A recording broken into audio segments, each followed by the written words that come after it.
Il était déjà insupportable toute l'année, ingérable, il me rend fou, il me rend complètement fou. Mais alors filez-lui une free agency, et il devient littéralement le diable. Oui, Benjamin Moubèche, tu es le diable en personne, et le pire dans tout ça, c'est que tu y prends un malin plaisir. Allez, plus sérieusement les amis, bonne free agency à tous, puisse le sort être favorable à votre équipe.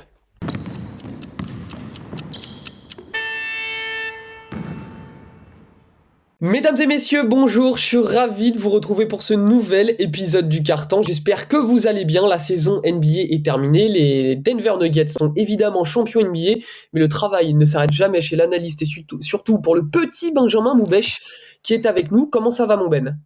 Bah écoute, ça super, un podcast avec toi, ça me fait l'effet d'une bonne nuit de sommeil, tu vois, ça m'apaise, ça me calme, je me sens bien après, donc un plaisir d'être ici avec toi. Eh ben écoute, un plaisir d'apprendre qu'on dort bien avec moi et qu'on passe une bonne nuit de sommeil en ma compagnie.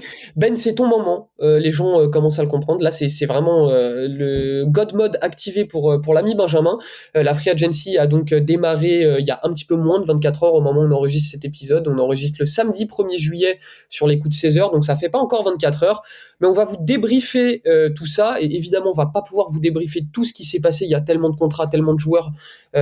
Ça prendrait 1 heure et demie, ce serait pas intéressant. Du coup, ce qu'on s'est fait avec Ben, on s'est choisi les 5 plus gros dossiers qui ont été bouclés depuis hier soir, en fait. Donc évidemment, on vous fera d'autres épisodes pour être un petit peu plus complet, mais là, on se restreint vraiment à 5 dossiers. Benjamin, tu vas nous expliquer tout ça. Et on commence tout de suite avec monsieur Fred VanVleet, qui a signé une extension n'importe quoi, qui a signé un nouveau contrat avec les Houston Rockets pour une durée de 3 ans. Ben, tu peux nous en dire un petit peu plus? Oui, voilà, on est sur un contrat XXL de 130 millions de dollars sur 3 ans, donc c'était à peu près la somme qui était attendue, mais on l'attendait plutôt sur 2 ans. On se demandait si les Rockets allaient un peu avoir la folie, parce qu'on parle de sommes quand même qui sont énormes, de signer Fred VanVleet sur ce montant-là. Donc il faut savoir que jamais dans l'histoire de l'NBA, jusqu'à ce soir, un joueur non drafté n'avait signé de contrat dépassant les 100 millions de dollars. VanVleet a explosé la porte, il a pris 130 millions de dollars, c'est énorme. Il y a l'espoir qu'il puisse être un vétéran qui va pouvoir cadrer les Rockets. Il a été All-Star sur une saison. On pense qu'il va pouvoir pas mal aider Houston dans le jeu, c'est évident pour ce montant-là. Après, il sort quand même d'une saison qui est difficile où il shootait à 39% au tir et 34% à 3 points. Donc, il y a quand même la question de est-ce qu'il le mérite ou est-ce que Houston surpaye un joueur parce que c'est Houston et une franchise en reconstruction. Voilà, je viens d'évoquer un peu les grandes lignes du dossier, mais on est quand même sur un montant un peu surprenant pour Fred VanVleet, mais d'un autre côté qui fait plaisir parce qu'il y a l'histoire et qui remercie bien quand même ses grandes saisons depuis le titre des Raptors en 2019. Bon, je te cale un petit mot sur Van Vliet parce que c'est chez mes Rockets. Bien sûr.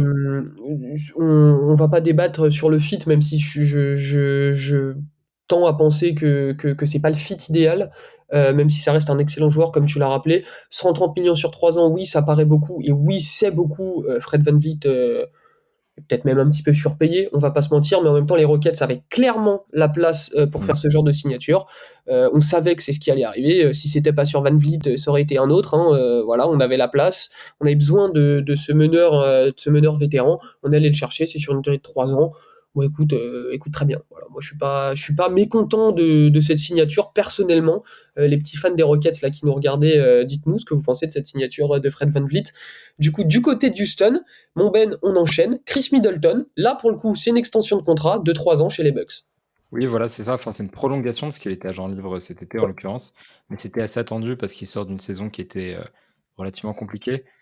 Disons que c'était le lieutenant de Giannis Antetokounmpo et son statut n'a pas vraiment été remis en cause, mais forcément quand on sort d'une saison de 33 matchs, la free agency derrière est un peu compliquée. Les Bucks n'ont pas vraiment eu le scénario, Mm. rêvé en playoff, sorti au premier tour. Donc, il y avait l'idée de reprendre vraiment avec le Big Three, Giannis, Jrue Holiday et Chris Middleton. Chris re-signe, voilà, c'est normal et le contrat est en fait à la hauteur de ce qu'il avait avant, de ce qu'il produit sur le terrain. On parle quand même d'un ailier qui shoot sur ses grandes saisons à plus de 40% à 3 points sur 20 points de moyenne.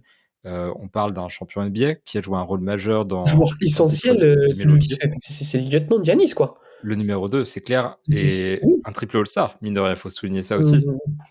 Immensément sous-coté, l'ami Chris Middleton, hein, parce que c'est un joueur fondamental dans le système des Bucks. Bon, voilà, c'est pas dit que les Bucks prennent ce titre sans Chris Middleton. C'est un élément essentiel de leur effectif. Mon Ben, la suite, là aussi, c'était peut-être le dossier le plus chaud de l'été, en vrai, l'un des plus chauds en tout cas. On se demandait ce qui allait se passer avec l'ami Kyrie Irving. du côté de Dallas. Est-ce qu'il allait partir? Est-ce qu'il allait rester? Est-ce qu'il allait s'engager? Et pour le coup, le mariage va un petit peu plus continuer. Doncic aura un petit peu plus le temps de le consommer, ce mariage. Kyrie reste à Dallas. Voilà, c'est ça en fait, c'est pas seulement la conclusion d'une saison ou de juste c'est pas juste la free agency en fait. Là, c'est la trade deadline qui s'est jouée ici parce que le risque quand ils ont pris Kyrie Irving à la deadline, c'était de risquer de le perdre pendant l'été. Donc là, en l'occurrence, Dallas peut vraiment souffler. Ils ont pas répété, l'erreur de Jalen Brunson, ils ont pas laissé partir le numéro 2 de Luka Doncic. Ils avaient besoin de le sécuriser pour rentabiliser leur transaction de la deadline et puis aussi pour continuer le projet. Alors même si, pour le coup, il n'a pas encore porté ses fruits, il y a eu 20 matchs de Kyrie Irving à Dallas, il a tourné à 27 points de moyenne sur d'excellents pourcentages. Par contre, sportivement parlant, ça n'a pas très bien fonctionné, il n'y a pas eu de playoff, c'était assez décevant. Voilà, il n'y a pas eu de temps Et il reste des d'adaptation non doutes. plus. Oui, c'est ça, enfin, il reste quand même des doutes par rapport au fit Bien de sûr. Luka Doncic et Kyrie Irving. Mais ça reste Kyrie Irving, on parle d'un multiple All-Star, pareil, d'un champion NBA. Là, tous les joueurs dont on parle, de manière générale, déjà, ça va être 3 joueurs, 3 All-Stars, 3 champions NBA. Ils méritent tous un certain pactole. Et Kyrie Irving en particulier, lui, est dans la fleur de l'âge et signé un contrat à cette hauteur-là. Je ne sais pas si on dit le montant, mais 126 millions de dollars sur 3 ans, avec une player option sur la dernière année. C'est Ça n'a excellent. rien de déconnant. Je ne sais pas ce que tu en penses, toi, mais moi, je trouve que ça n'a rien de déconnant. Voilà, pour les plus perspicaces et les plus forts en mathématiques, on remarque que nous vivons dans un monde désormais où Kyrie Irving est moins payé que Fred VanVleet. Ouais, Par exemple. ça surprend, mais bon, vu la tendance du marché et vu Très bon les. contrat, je trouve, pour Kyrie Irving. Bien joué les Mavs. Hmm. Quelque chose à ajouter peut-être sur Kyrie, mon Ben? On a fait le Rien, tour? rien de particulier, mais j'ai envie de dire que pour le coup, on a peut-être la preuve aussi que Kyrie Irving est un élément un peu moins instable que ce que beaucoup de gens imaginent. Mhm. On avait entendu parler de beaucoup de réunions avec d'autres franchises. On savait que seuls les Mavericks avaient vraiment la place et la volonté pour le re-signer sur le contrat qu'ils voulaient. Donc en fait, là, ce qu'on a tout de suite, c'est vraiment juste le dénouement logique des choses. Il est arrivé à Dallas, il a dit qu'il voulait rester. Il y avait un marché pour lui à Dallas et pas trop ailleurs. Il a signé à l'ouverture de la free agency directement à Dallas. En fait, Il y a pas tout est eu de dans l'ordre des surprise, choses. au final. Aucune Ça a pas surprise. traîné, ça s'est fait tout de suite. Donc non, très bien. Donc on va avoir le droit, contractuellement à, ce duo Doncic-Kyrie pour au minimum les 2 prochaines années. Une troisième, si Kyrie prend sa player option. Ben, on enchaîne, c'était aussi une grande interrogation. On se demandait tous, surtout quand Bob Myers a quitté la franchise des Warriors, est-ce que le trio, Curry, Thompson, Green allait continuer? Est-ce que ça allait le faire? On savait que Green a décliné sa player option et finalement, il va rester à Golden State. Mais c'est un peu dans le même ordre que Kyrie Irving. Ouais. On s'y attendait. C'était de plus en plus probable avec l'arrivée de la free agency. Et c'est la toute première signature qui est tombée. C'est-à-dire que vraiment, à minuit pile ou minuit un Minuit peut-être, pile, j'ai il pas y avait un le. coup de jouage. C'est ça, il y avait Woj, il y avait Shams, tout le monde était sur le dossier. Draymond Green, 100 millions de dollars, 4 ans, reste à Golden State. Et il a une player option sur la dernière année. Mm. Donc c'est quelque chose qui est assez logique parce que déjà, on parle pas seulement. Là, je parlais de champion de All-Star. On est encore dans ce cas-là.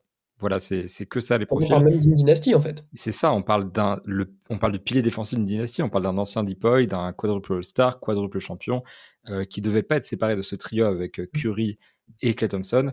Le transfert de Jordan Poole, avec qui il avait eu un bif en début de saison, était assez précurseur de cette re-signature. En fait, c'est logique sur plusieurs rapports. C'est-à-dire que déjà, il y a le rapport un petit peu, il l'a mérité d'une certaine manière, ce Bien contrat. sûr, Avec ses 4 titres, quand même, c'est un apport assez évidemment. significatif pour une franchise. Et au-delà de ça, dans le jeu, il est resté l'année dernière le pilier défensif de l'équipe. Il a fait de grandes choses avec les Warriors. Alors certes, il a quand même, il a quel âge déjà? Oh, Il il a doit bien avoir 33 ans. mentalement 35 ans, hein. 33 ans actuellement et il va aller sur ses 34, 34 ok. l'année prochaine. Et en l'occurrence, il vieillit, ça se sent dans son jeu, il a un rôle Bien de sûr. moins en moins grand, il est sorti du banc en playoff, mais ça reste un membre essentiel de l'équipe des Warriors et même Même au s'il ne méritait pas le playmaking, dans max. l'organisation de l'attaque et tout, il reste tellement important. Ils se connaissent par cœur en fait. Hmm. Ils se connaissent par cœur et Draymond Green, comme tu dis, c'est essentiel. C'était essentiel pour les Warriors qui re-signent. Et 25 millions, je trouve ça assez cohérent. Très bien, c'est très bien. Avec une player option, c'est très bien. Ben, on enchaîne, ça va être le dernier nom de notre petite liste déjà. Alors lui, pour le coup, lui, il a pris Pactol. Est-ce que c'est mérité ou pas? Tu vas nous le dire. Mais lui, notre ami Jérémy Grant, là, qui va continuer à Portland, Ben, tu vas nous donner les montants. Il se met bien, frérot. Alors, on parle de 160 millions de dollars sur 5 ans. Donc, c'est, sauf erreur de ma part, le plus gros contrat hors extension de contrat qui a été signé sur le marché cette nuit. Donc, c'est quand même un montant qui est assez fou. 5 ans d'engagement quand même, c'est pas rien. Ça Ouais. veut dire que les Blazers croient vraiment à ça. Il y a une raison derrière ça, c'est quand même que Jeremy Grant sort d'une très très bonne saison à Portland.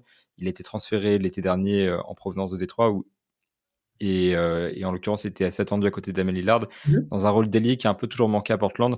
Donc le gars a tourné quand même à 20 points de moyenne, à plus de 40% à 3 points. Il a porté 4,5 rebonds. Ça a été le deuxième meilleur joueur des Blazers, indubitablement, toute la saison. Pilier Donc il y a une défensif. logique quand même. Pilier défensif aussi, hein, Jérémy Grantin.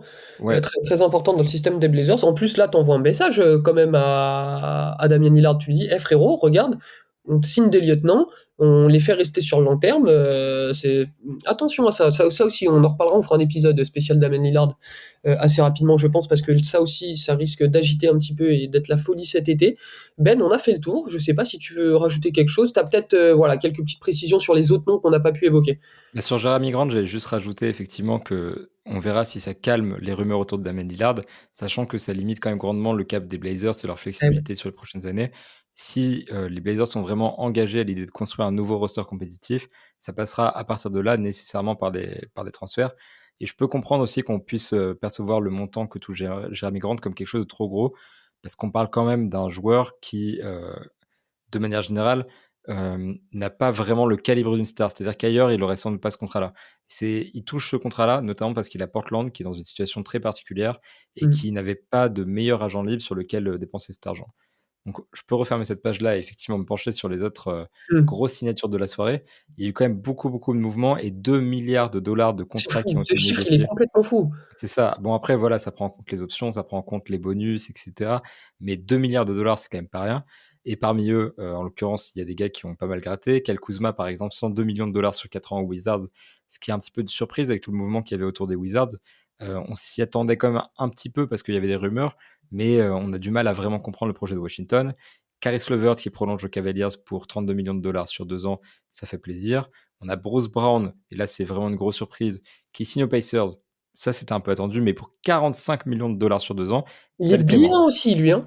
Il s'est mis très bien, effectivement. On l'attendait plutôt autour de 12 millions de dollars de salaire. En l'occurrence, ce sera le double. Il faut se dire qu'il va gagner plus d'argent l'année prochaine que pendant tout le reste de sa carrière. Donc, grand bien lui fasse, j'ai envie de dire. Eh ben, Mais il faut quand même félicitations. noter que les Pacers ont une team option sur la deuxième saison qui fait qu'ils pourront couper court à l'expérience. Et pareil, ils n'avaient pas vraiment d'autres agents libres sur lesquels ils pouvaient mettre plus d'argent. On n'a pas mentionné aussi Cam Johnson qui reste au Nets pour 108 millions de dollars sur 4 ans. Jakob Poeltl qui reste aux Raptors pour 80 millions de dollars sur 4 ans. Gabe Vincent qui vient renforcer les Lakers pour 33 millions de dollars sur 3 ans. Dennis Schroeder qui vient compenser le départ de Fred VanVleet qui signe aux Raptors pour 26 millions de dollars sur 2 ans. On a aussi Rui Hachimura qui reste aux Lakers pour 51 millions de dollars sur 3 ans. C'est Ouais, ça. c'est ça. Herb Jones qui prolonge à 54 millions de dollars sur 4 ans. Et puis on a les extensions. Tyrese Haliburton qui pourrait toucher jusqu'à 206 millions de dollars. On est plutôt sur 200 millions de dollars actuellement, mais ça dépendra des récompenses qu'il aura la saison Ouais. prochaine. Desmond Bain, 207 millions de dollars sur 5 ans. On a la prolongation de Kristaps Porzingis aussi qui est quasiment actée, approximativement 60 millions de dollars sur 2 ans. Donc ça le garde à long terme du côté des Celtics. Et voilà, même si ça fait une grosse pluie d'informations, maintenant vous savez tout ce qu'il y a à savoir sur la première soirée de la Free Agency. De rien.